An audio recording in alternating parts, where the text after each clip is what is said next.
Gente, a TV Iracema está nesse momento aqui em Potiretama, numa rua chamada Rua da Torre. A gente veio, gente, conhecer a história de um professor. A história de um professor de geografia que, na verdade, certo, tem várias ideias, certo? Tem uma história bem legal e a gente gostaria de compartilhar com vocês. Então, vamos dar uma entradazinha na casa dele aqui.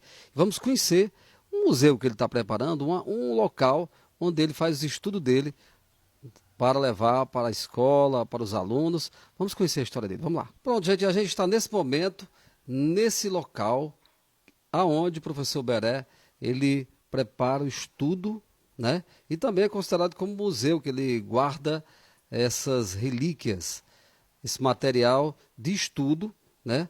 Para que possa ser mostrado para todo mundo. O professor está aqui, a gente vai conversar um pouquinho com ele. Professor Beré, boa tarde, um prazer estar aqui com você. A gente já conversou um pouquinho aqui antes, mas fiquei encantado com o seu trabalho, pela sua luta. Boa tarde. Boa tarde, prazer receber vocês aqui e vamos mostrar aqui o que tem de bom aqui para o pessoal, né? Que já é uma demanda aqui para a cidade.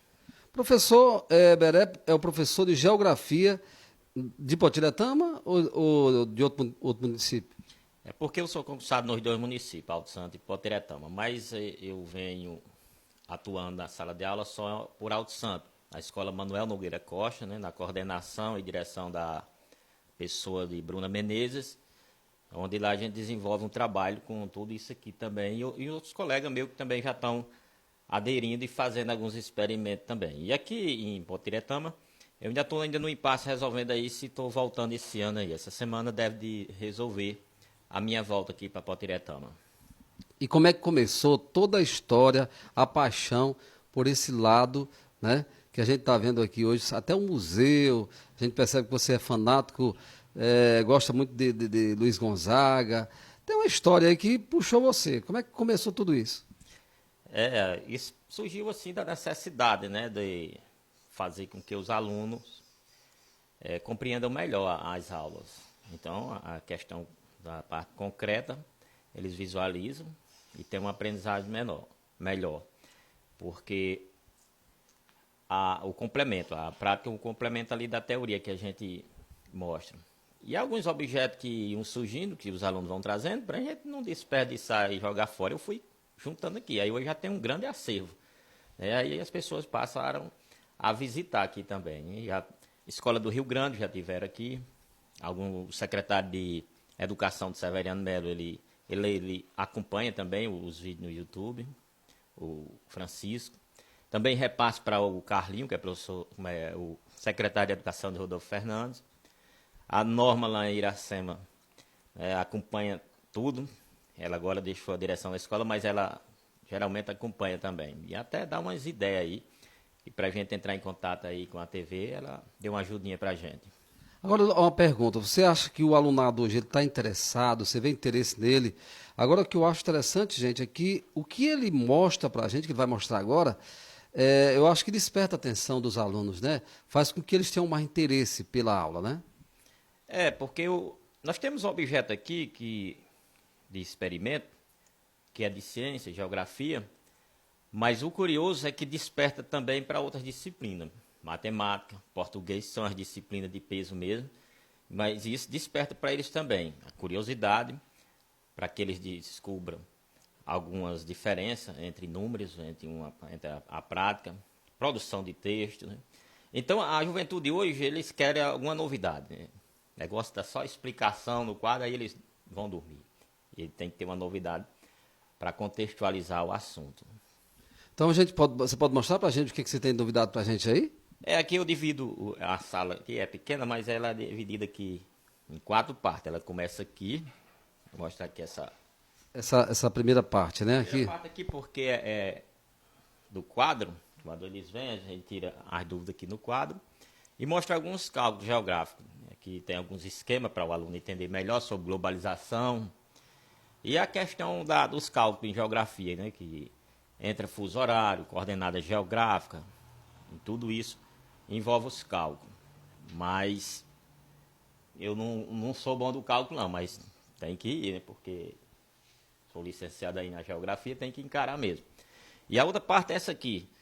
Aqui é uma estação, pequena estação meteorológica. Aqui chama muita atenção porque as novidades que vão surgindo, a gente vai trazendo para cá. Aqui, para você ter ideia, você vê um negócio desse aqui, não dá nada por isso. Mas isso aqui chamou tanta atenção deles no dia que foi encontrado, porque é uns restos de um balão meteorológico. Foi encontrado 2 aqui no município, caiu ali na Caatinga Grande. O outro não tenho notícia, que deve saber é Gercílio. E o outro, o menino foi e disse, Beré, se você quiser, eu trago para você. Eu disse, eu quero para colocar aqui. E ele era aluno na época, trouxe, se encontra hoje aqui e fica de amostra. Aqui e quando eu estou dando aula também que entra esses assuntos. Agora, para que é que serve o balão meteorológico? O balão meteorológico, ele fica se deslocando aí no ar para captar informações para mandar para as bases meteorológicas. Como, por exemplo, ele vai passando aqui, voando, ele vai fornecendo já a umidade do ar lá para a base, a temperatura, porque é curioso como é que lá eles sabem, não estão aqui, eles não estão aqui, mas diz a nossa temperatura aqui. Então são os satélites e esses balões que vão fazer, dão a velocidade do vento, que eles têm um chip. Aí quando eles passam um bom tempo, eles ressecam, o balão resseca e acaba caindo. Esse aqui é de produção mexicana. Eles veem um texto todo lá para a gente traduzir, é minúsculo, mas dá para ver. Então eles vão, são vários espalhados aí no mundo todo. Então eles jogam para poder colher informação. Então eles, quando um determinado tempo, eles caem pelo ressecamento. Aí nós temos também o barômetro, que o barômetro ele é importante também na previsão do tempo, porque ele vai nos dar a pressão do ar. Se está alto, se está baixo. Eu fiz agora em Canoa Quebrada uma aula para mostrar que lá a pressão do ar é bem maior e a altitude menor. Aí isso a gente já faz com o GPS. Ele tem muitas funções, o GPS, mas eu só utilizo geralmente para as coordenadas geográficas e a questão da altitude, que é mais básico na sala de aula. E o aluno, no momento, às vezes quer saber a altitude do local e não tem. Aqui eu faço algumas anotações quando eu viajo. Estive na serra aqui de Martins, aí eu faço a medição lá em cima, lá embaixo, horário, porque tudo depende da hora também. Aqui também nós temos um pequeno higrômetro, que ele vai nos dar a umidade do ar no momento. No momento está 46, está baixa, precisa subir mais um pouco, porque o adequado é 60. Aí você me diz assim, como isso faz a previsão? A gente olha aqui, umidade baixa não é bom, sinal de chuva, né? Pressão do ar alta também não é bom, sinal de chuva. Acompanhamos também os milímetros de chuva, que tem um pluviômetro. Aqui desde 2009 que a gente acompanha bem direitinho, e isso aqui vai servir de cálculo em sala de aula. A gente vai fazer os cálculos e também transformar, a partir da tabela das anotações, transformar em gráfico. Os alunos adoram fazer isso. Agora, se der só um dado aleatório aí, não quero saber disso, não. Quando eles veem cada mês choveu tanto, aí já despertam. E o outro interessante aqui, é um brinquedozinho que a gente fez, e um que eu comprei, eu juntei os 3 em um. Aqui nós temos um anemômetro, esse anemômetro dá a velocidade do vento, que também é importante para a previsão do tempo, porque é através da velocidade que eles vão calcular em que hora pode estar nuvem carregada, se vai chegar a tempo, né, e eles fazem esses cálculos. A birutazinha, que também vai nos dar a direção do vento, e a bússola para a gente ver a questão dos pontos cardeais, né, esse norte, sul, leste, oeste. Aí a gente vai saber, principalmente, de onde o vento está vindo. Né? Aí quando descobrir a direção do vento, a gente pode fazer a medição. Então, agora deixa eu fazer uma pergunta, já que você está falando de previsão do tempo, esses estudos que você faz, a curiosidade. Foi divulgado que nesse mês de janeiro e fevereiro teríamos muita chuva no Nordeste. Você você tem uma noção mais ou menos de que, pelos estudos que você viu aí, ou esse estudo é diário? Ou você tem uma noção, será que vamos ter muitas chuvas? Ou como é que fica, certo, o inverno desse ano? A dúvida que todo mundo tem. Eles têm equipamentos mais modernos, acabam às vezes errando, né? Aqui a gente faz momentâneo, às vezes, por exemplo, hoje, a gente às vezes calcula que possa vir uma neblina mais tarde ou não, né? Mas essa questão do inverno, da chuva, esse período chuvoso, né, porque as pessoas também confundem. O inverno para nós, no hemisfério sul, só começa a partir de junho, que é uma estação do ano. Mas aí, devido a esse período chuvoso, eles acabam chamando de inverno. Eu não arriscaria aqui um diagnóstico sobre isso. Porque eu vi um meteorologista falando uma vez sobre aqueles profetas populares lá de Quixadá, que os profetas dizendo que esse ano e tal, aí ele disse, olha, se ele dissesse que poderia chover amanhã ou não, dava certo, baseado nos animais. Por quê? Porque a umidade do ar podia influenciar aquele animal e por aí vai. Que é tanto que, para se ter hoje previsão de um terremoto, foi preciso recorrer aos animais, para poder se prever terremoto. Até então não previa com o maquinário que tinha e toda a tecnologia que tem. Até hoje foi preciso recorrer aos animais. Então, sobre esse diagnóstico da chuva, eu fico cauteloso aí na pergunta. Pera, e eu vi aqui também, continuando, gente, olha, então ele não tem, ele achou melhor ficar calado sobre a questão da previsão, né? Mas vamos aqui conhecer mais coisas desse museu que ele, na verdade, prepara. Vamos lá, mostrar o que você tem mais aí de novidade pra gente. Aqui nós temos a terceira parte do laboratório que eu divido, porque tem algumas moedas, né? Essa moeda aqui de 1776, né? A gente também utiliza nas aulas para chamar mais atenção. Pode até, às vezes, não coincidir alguns conteúdos, mas para que chame a atenção dele, a gente utiliza. Porque hoje, se você conseguir o aluno ficar pelo menos curioso, já é uma coisa. Mesmo que ele não entenda aquele momento, mas se ele ficar curioso, você já conseguiu alguma coisa. Aí aqui nós temos também algumas outras coisas antigas, que é coleção de máquinas fotográficas. Isso aqui é bastante interessante, que é uma poletazinha na época de medir o tempo, né? Aqui ela você vira e ela vai medindo o tempo. Isso aqui na sala dela a gente diz, olha, eu vou botar aqui, a gente tem que terminar o trabalho antes de dela cair toda, né? Mas ela era muito utilizada naqueles tempos antigos, né? Para se medir o tempo. Interessante também, porque ele só via no livro. Eles é diferente de quando vê na prática. Né? Aí temos aí algumas coisas de experimento aqui, coisa que vocês não dão nada por ele, que é uma sucata, um tubo de maionese. A gente pode medir aqui a pressão do ar, fazer um experimento que chama bastante atenção. Já houve caso do menino não querer nada, e ele viu isso aqui e ele mesmo quis apresentar na sala de aula. Aí tem aqui um pequeno eletroscópio e por aí vai, algumas pilhas para mostrar. Eu também faço umas observações, tem uma pequena luneta, um binóculo. E por aí vai. Aí minha coleção de livros geográficos para fazer estudo.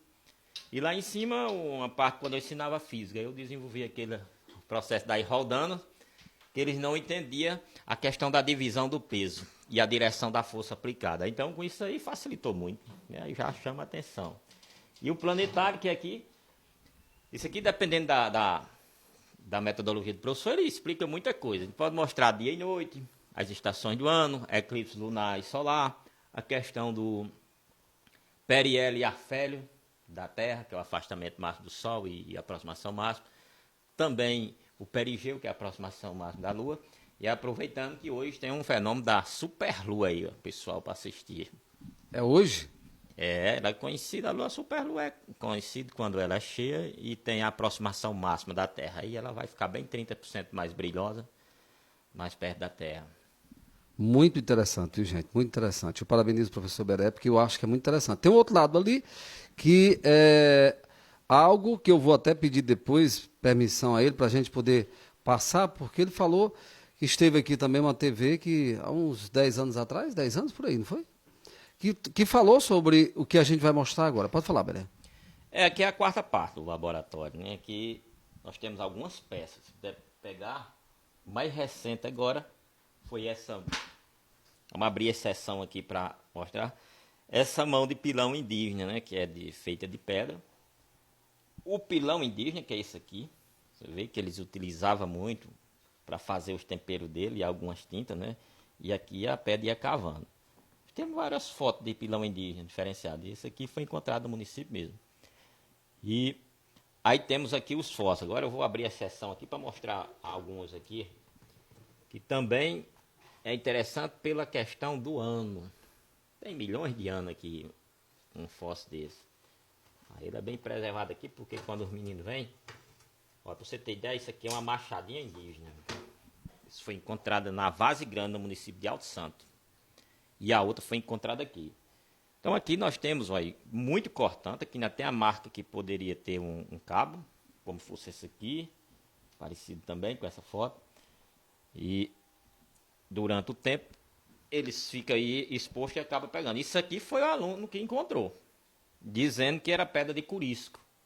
Todas as pedras estranhas que eles acham, é uma pedra de curisco, tudo é pedra de curisco. Aí quando chega aqui, se eu não identificar, eu mando para o arqueólogo ou algum geólogo. Só não mandei um aqui com o paleontólogo, porque não encontrei aqui na região. Mais um aqui, ó. Esse aqui também é muito interessante, esse aqui foi encontrado mesmo em Potiretama. E é exemplo desse aqui, tem outro com o meu amigo Adelino. E se encontra com ele no momento. Uma machadinha bem caprichada, tem uma espécie de ferrugem aqui. Se nós tivéssemos museu na cidade, isso aqui tudo seria doado. Eu digo uma coisa, é uma peça dessa, vamos aqui olhar, gente, isso aqui é muito bem feito, gente, é uma pedra, mas isso aqui, os índios fizeram como? Ou isso aqui eles conseguiram? Como é que você pode falar pra gente dessa pedra? O formato dela, né, é muito diferente, né? Eu nunca tinha visto. O formato é uma espécie de sino, né, de uma língua, mas ele chama de machadinha, segundo o arqueólogo, seria uma machadinha. Eles utilizavam, geralmente, que ele chama da pedra polida, ficava polindo para servir de objeto. Não tinha um machado naquela época, alguma coisa cortante, então eles colocariam um cabo aqui para cortar alguma coisa, bater, mas isso aqui eles levariam muito tempo para fazer um objeto desse, não era uma coisa da noite por dia, que levava, o arqueólogo diz que isso aqui, por exemplo, isso aqui chegaria a levar de 10 a 20 anos para eles construir um negócio desse aqui. Praticando devagarinho, sem querer, às vezes, fazer isso aqui. Sem querer, só mastigando aqui algumas coisas para tempero deles. E esse aqui seria polindo com uma outra rocha. Para você ter ideia, essa aqui, ó, segundo o arqueólogo, teria sido, essa ponta aqui, ó, teria sido para riscar os desenhos que a gente assistiu há pouco da reportagem, que é exatamente esse aqui. Ó. Eles faziam isso na rocha, desenhava, aí devido ficar arranhando aqui para fazer o desenho, acabava esculpindo a ponta dela, sem eles mesmo querer. O defeito estava esculpido, e isso era encontrado muito por aí. Também ele classifica como uma peça indígena. E esse aqui foi o mais curioso, porque nós temos aqui a foto do ouriço, do mar, e eu pensando que isso era um fóssil de uma cabeça de alho. Aí o arqueólogo, não, isso aqui é o ouriço do mar, está confirmado, aí mostramos a foto. Então, poderia já ter existido mar aqui na nossa região, né? Segundo essa prova, já que foi encontrada aqui. A não ser que tenham trazido daí, de longe para cá. Agora, a gente vendo tudo isso, e você, na verdade, sendo de Potiretama, e a gente percebe que esse nome Potiretama é um nome indígena, por que foi colocado Potiretama, e pelo que você me passou também, aqui foi habitado por índio, então. Essa região era habitada por índios. Acredita que aproximadamente 10 mil anos teria essas tribos aqui no município. E esses desenhos, como a gente já encontrou 8, né, foram 8 já encontrados, localidade com esses desenhos, o arqueólogo acredita que poderia ser tribos iguais ou diferentes. Ou seja, uma forma também deles se comunicarem. Quando se passava por aquele local, eles deixavam alguma coisa escrita da cultura dele, para que outros já viessem e já vissem que teria passado alguma tribo por ali também. Mas a gente percebeu também na nossa pesquisa que esses sítios arqueológicos que a gente encontrou sobre esses desenhos indígenas, geralmente é próximo de água. Tem que ter uma fontezinha de água ali, porque parece que tinha que ter, porque senão eles não iam habitar por ali. Então, dá para ver que tinha uns locais com água. Mas na história do Potiretama não existe essa explicação, que na verdade esse nome Potiretama foi tirado de algo indígena, não? Pois é, eu não sei se eles colocaram esse nome devido mesmo a essa questão indígena, porque quando eles colocaram, que eu não sei ainda quem foi a ideia, o nome, quando eles colocam o nome de Potiretama, muito depois foi que a gente começou a explorar essa questão, até então desconhecido. Vi uns desenhos à toa aí, muitos caçadores via, agricultor, mas não. E quando a gente passou a divulgar, aí veio TV, veio arqueólogo e tudo, aí sim, será que esse pessoal que colocaram o nome sabia disso, ou eles botaram aleatoriamente, mas coincidência ou não, deu certo com o nome aí de indígena, que é Poti é indígena. Agora uma pergunta aqui para a gente concluir. Na verdade, Beré, você pretende futuramente criar um museu ou você está esperando que seja criado um museu pelo município para que você possa ser guardado essas peças como histórias da nossa região? A minha ideia era que fosse criado um museu. Eu até alunos chegam para a gente ir até as autoridades, né, para a gente fundar o museu da cidade. Porque aí não seria guardado só essas questões indígenas. As pessoas históricas que contribuíram bastante para o desenvolvimento aqui da história, seria também reservado uma parte da história deles lá. Porque nós temos várias pessoas, inclusive a Catingueirinha se manifestou e tem um pequeno museu lá. Então a Catingueirinha saiu na frente e hoje tem o museu deles lá. Eles mesmos construíram o museu lá da localidade da Catingueirinha. Trouxeram telha de mais de 100 anos, da Lapa. Eles têm um acervo bastante rico. Eu estive visitando lá. Eu acredito que se fosse para difundir um só, nós teríamos muitos objetos, porque a amiga Liduína ali também tem alguns. E esse aqui eu ia doar todo, porque meu interesse é que fique para gerações aí futuras. Esse aqui eu estou com eles porque não tem outra coisa, não vou jogar fora, mas se tivesse um ambiente seria bem melhor, mais guardado e mais visitado. Divulgaria, onde viria outras escolas, porque aqui é muito apertado para visita. Quando os professores falam em trazer, eu digo, olha, só trago 10 alunos para. Então seria bom se tivesse essa. E nós temos aí alguns estudantes fora que pretendem também ainda levar essa ideia. Eu não sei. Vamos ver como é que vai ficar aí na frente. A Belé, você vai ficar devendo para a gente. Aliás, vamos ficar em contato, porque agora até eu fiquei curioso em poder conhecer esse museu da Catingueirinha e também dessa nossa amiga. Eu até estava vendo a possibilidade de hoje. Você tentou falar que ela não conseguiu, né? Foi. Mas que seria bom que a gente fosse lá para poder conhecer, gente. O povo gosta de ver essas coisas. Tem gente que, na verdade, adora. Eu visitei uma casa chamada Casa dos Escravos, né? E me surpreendeu a audiência. Então isso mostra que as pessoas gostam desse tipo de coisa. Então a gente vai ficar em contato para que a gente possa marcar um dia e nós ir lá junto. Você me levar nesses dois locais e a gente mostrar para o povo, né? Fica um controvérsia eu fazer porque eu tenho um canal no YouTube, né? E aí o pessoal acompanha também essas aulas na prática, eu gosto de ir na localidade e fazer o vídeo. Então me descobri, quer dizer, disseram que tem uma pedra de sino aqui no município de Potiretama. Eu só via pelos vídeos, não conhecia essa pedra de sino. Mas aí me disseram e eu fui confirmar isso aí no local e tinha mesmo, né? A história lá aqui seria uma pedra da Princesa Encantada. E antes de eu ir, eu estava pesquisando, vi um vídeo de uma pessoa fazendo a mesma reportagem sobre uma pedra do sino, onde ele dizia que só existia 2 tipos de pedra de sino no Brasil. Então não podemos cometer um erro desse. Se ele não sabia que aqui tinha uma, ele nunca visitou. Existem várias pedras de sino. E não é a composição da rocha que faz aquele barulho, né? Aí quem quiser ver aí, vai lá no YouTube, tem esses vídeos aí com essas reportagens. Então, né, eu queria também agradecer aí pela visita. Deixa eu falar, você falou em pedra de sino, eu na verdade fiz uma matéria lá em Iracema, encontramos uma pedra de sino lá na parede do Jatobá, do lado da parede do Jatobá. Quando eu vim para cá, eu até dei uma olhadazinha para ela. Essa pedra, na verdade, ela é interessante. A gente bate nela e é a pancada do sino, entendeu? Lá, ali na entrada de Iracema, você chegando, pertinho do açude do Jatobá, você vê essa pedra. Então é muito interessante. Aqui também tem, uma pedra de sino? Tem, é bem próximo aqui. Eu fiz a matéria lá. E o curioso é que no final do vídeo lá, eu mostrei, eu fiz a matéria lá. E o curioso é que no final do vídeo lá, eu mostrei porque as pessoas têm perguntado muito aqui na entrada da cidade, tem uma pedra em cima da outra, e elas ficam pensando como é que aquela pedra ficou ali em cima. Aí eu fiz um experimento no local, da pedra. Depois que eu mostrei a pedra do sino, eu mostrei como é que elas ficam em cima da outra. E o interessante é que se você tirar ela lá de cima, ela perde aquele som. A composição dela, a mais famosa que eu vi aqui é a de Caicó. A de Caicó tem um número de visualização muito grande, mas ela pode perder o valor que a de Jaguaribara perdeu. Eles tiraram lá, levaram para a casa da memória, quando colocaram lá não fez mais o barulho, ela perdeu.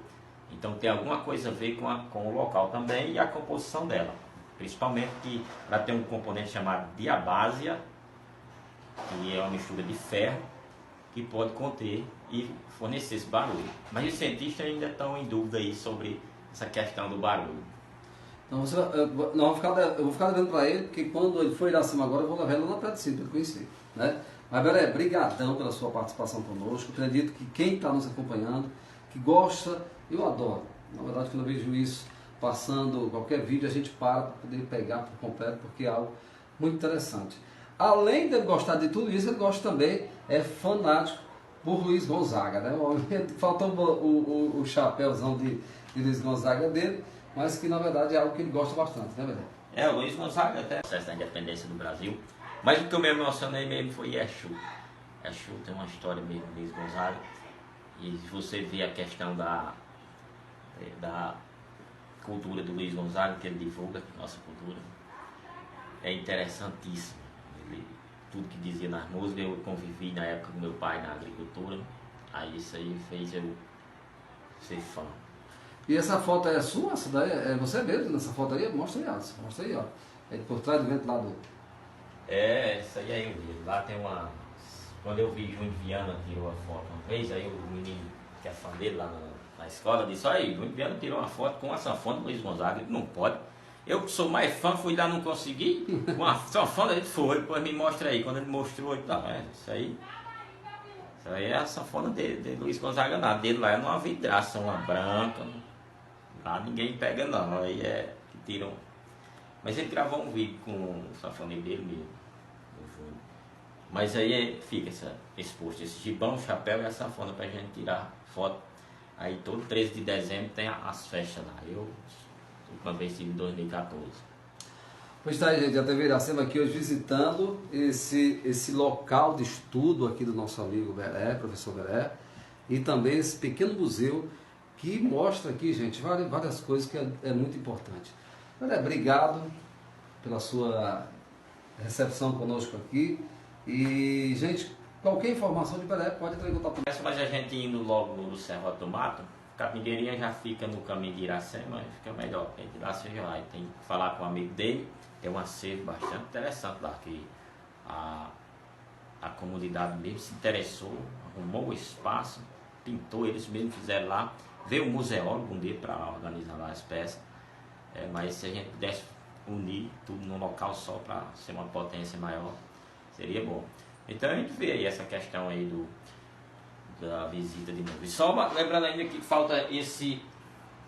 Aluno traz para mim aqui a amostra de petróleo. O pessoal não sabe, mas o petróleo é uma rocha orgânica. E eles trazem porque eu preciso mostrar em vez em aula. Aqui nós temos fósseis de peixe. Aí está aqui os fósseis de madeira. Acaba de pensa que é madeira, mas virou pedra já há milhões de anos. E os meninos passaram a encontrar isso aqui. Então serve para mim essas 3 amostras. E eu vou guardando aqui. Mas isso onde? Aqui na cidade, aqui na Potiretama também? Aqui na zona rural tem demais isso aqui. Eles não me disseram a região não foram espertos, mas eles disseram que tem muito. Aí essa aqui, ó, eu classifico essas rochas aqui, porque todos os tipos de rocha do mundo estão dentro de 3, hein, que é exatamente aqui a metamórfica, sedimentar e magmática. Aí eu faço os grupos aqui, agrupado para quando for explicar. Então, só para você ter ideia, esse aqui é o segundo maior número no mundo de quartzo. Mas olha a variação. Um já passou pela indústria, outros ainda estão natural.